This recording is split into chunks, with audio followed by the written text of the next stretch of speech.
明月光，為何又照地堂？寧願在公園躲藏，不想喝湯。任由目光留在漫畫一角，為何望母親一眼就如罰留堂？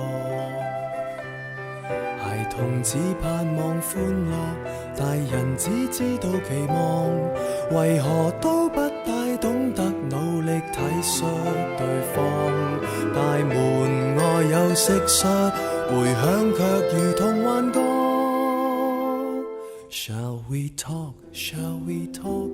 就當重新手拖手去上學堂。陪我講出我們最後何以生疏，誰怕講，誰會可比得過孤獨探過？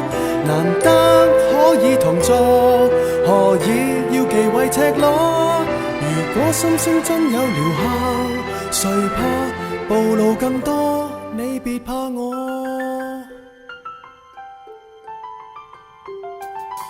熒幕發光，無論什麼都看，情人在分手邊緣，只敢喝湯。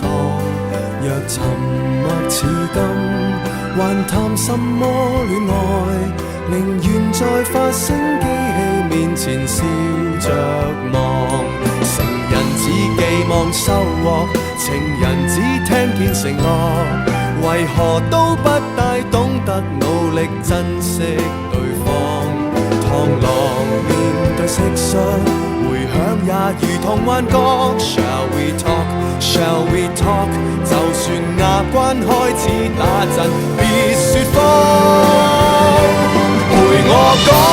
陪我講出我們最後何以生疏，誰怕講，誰會可比得過孤獨探過？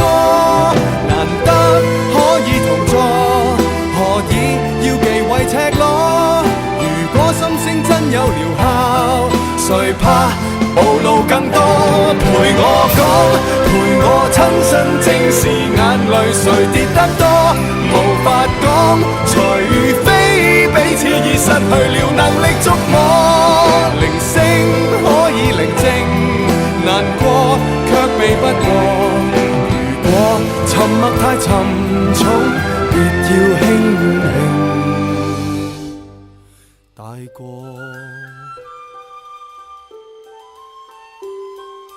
明月光，為何未照地堂？孩兒在公司很忙，不需喝湯。And shall we talk？斜陽白趕一